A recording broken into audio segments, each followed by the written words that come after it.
So there's a nationwide shortage of technicians, automotive technicians, no matter what brand it is. People just don't want to do this anymore. And I'm going to show you right now why there's a nationwide shortage of automotive technicians, especially at the dealership level. Let me show you exactly why. So this right here is the labor time for removing an HVAC assembly, the heater box inside the vehicle. We have an evaporator leak and the AC doesn't work. And this is the labor time from, I believe, ALLDATA. Pays 13.5 hours. See that? 13.5 hours labor to remove the HVAC assembly. And then this is the warranty labor time from Nissan. 4.8. They want me to do that HVAC assembly for 4.8 hours when ALLDATA is saying that it takes like 3 times as much as the warranty time, 13.5.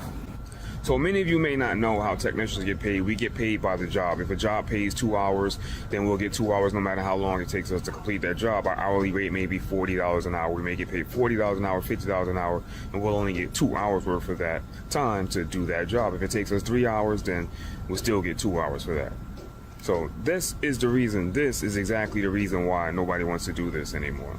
Well, this is probably one of the examples where the real suffering for doing the work of the people who were doing the actual technician work actually comes into a full circle. They don't really enjoy doing the work anymore. They don't really getting paid enough to do the job anymore. And it is kind of a perfect storm for the AI, perfect storm for the EV vehicles, because as we all know, the maintenance of the vehicles is much lower and the EV vehicles require much less parts, considerably less parts. So understanding that no one wants to do this job is just one of the examples where people kind of calculate, is my time worth more keep doing the job or doing something else? Do I really enjoy or do I really feel appreciative, right, by doing the service? Because you understand this is not an easy job. You should really know the cars, you should know the parts.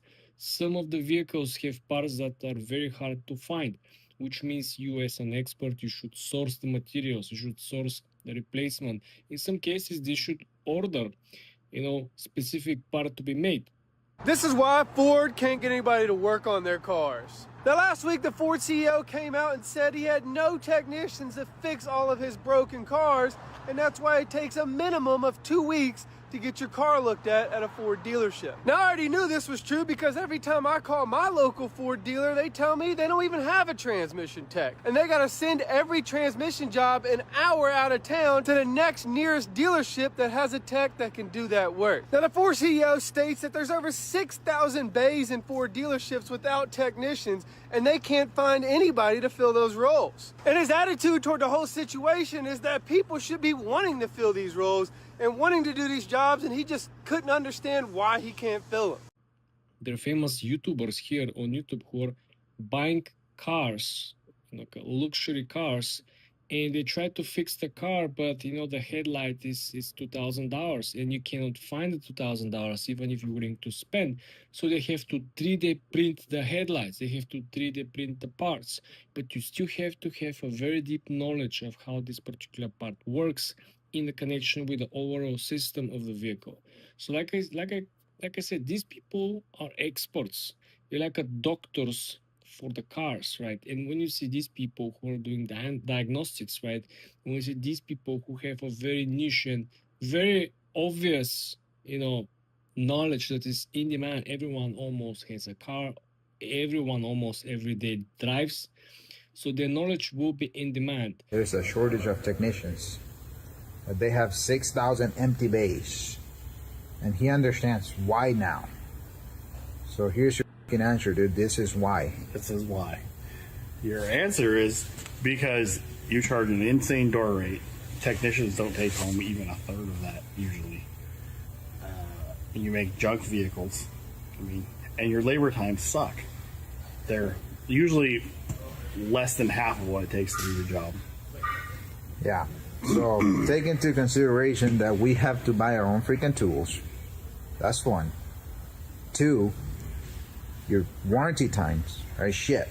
If an engine replacement pays 25 hours under customer pay, and then we go do it under warranty, it's freaking 10 hours. So you're screwing us up. You're supposedly helping out the customer at the cost of the technician's paycheck. So, yes, that's the freaking reason why, not because your other stupid reasons that you mentioned. Right.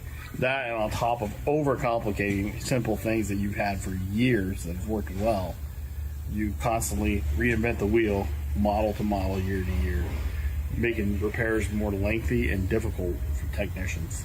That's why everybody's leaving the industry. Pretty simple. If you guys fix your reasons why there's a shortage of technicians, there wouldn't be a shortage. So this has nothing to do with colors, white or blue. If the pay was fair and everything else that comes with it was fair, then there wouldn't be a shortage on any freaking industry. The end. Adios, mofos. So what's going on? Today I'm going to talk about Toyota, and yeah, there's probably a quality issue there, but there's really a technician issue there. There always has been. The last few years have probably seen it at the worst it's ever been, and it's just going to keep getting worse, which is possibly better for technicians in the long run, but I really don't think so. So what's happening? So in my neck of the world, Canada, Toyota at the moment has such a backlog on training that they don't have their certified Toyota Master Techs. And what's happening is, not only is there really no new apprentices coming into the industry, there's a brain drain right now. So as it stands, Toyota is so far behind on training that they're all starting off at the bottom. So let's put it into levels 1 to 4. Everybody's at level 1. They have a backlog of 4 years of training, which tells me that there's nobody new coming into the industry, but also tells me that there's not enough master certified techs, and this is how I come to that conclusion. So in my local area, the dealership has lost almost all their master Toyota techs. They got maybe 2 guys left, and that's a brain drain. They probably lost a good 40 years of experience in a matter of a year.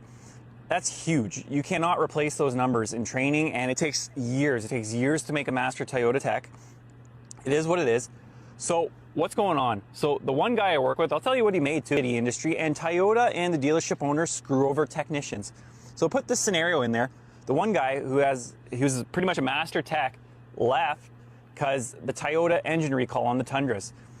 The hours were great, and then they continually dropped how much he's making, to the point where here in Canada, Ontario, he said they were making 16 hours on this warranty job. At first it was higher, and then they just keep lowering it. The question is, would AI be able to replace or fix some of the vehicles, or interchangeably, do or get the job done? We all know in the beginning of production of Tesla Model 3, there was a major issue with the efficiency of the production, because Elon Musk said that 80% of the production was done by robots. Then he removed majority of the robots. He left around 25 to 30% through the production process field work by robots, and the remaining part was actually completed by humans, which removed the bottleneck and improved the efficiency and the production levels. So my real honest question here is, would this be a bottleneck for the production? Would this be a catalyst for the EV market to get a complete adoption? Looking here in New York City, I would say maybe 60-70% of all the cabs, Uber, and other taxi-like companies are using Tesla, right? We're seeing more and more delivering vehicles from Amazon being EV, right? Some people already claim that USPS has used some EVs as well. So obviously the EVs are, taking bigger and bigger portion of the auto market, being on the personal or commercial side. The question again remains, what these people will be doing if they're not mechanics anymore, and would the AI or somebody else be able to replace these jobs? Because like I said, this is in demand. The cars will be around forever, and there will be more and more vehicles that are on the older age side, which means more replacement, which means harder to find parts for them, which means these people, their expertise will be sick, in my opinion. If you don't believe me, just go on the government website for auctioning out a lot of the old vehicles that government use for police cars, some of the security vehicles, some of the army vehicles that are selling, you will see that even the government doesn't want to fix the old vehicles. They're just going to buy a brand new fleet of them. And you can go ahead and take a look what specific models are always part of the auctions, right? What specific models are usually, have more issues in the description. So you will get an idea which models are more faulty than others, right? So it is really, really interesting to see how the development will proceed with these people. I'm more interested to see how these people will make ends meet than interested what is going to happen with the actual technology and the service providing side of the game.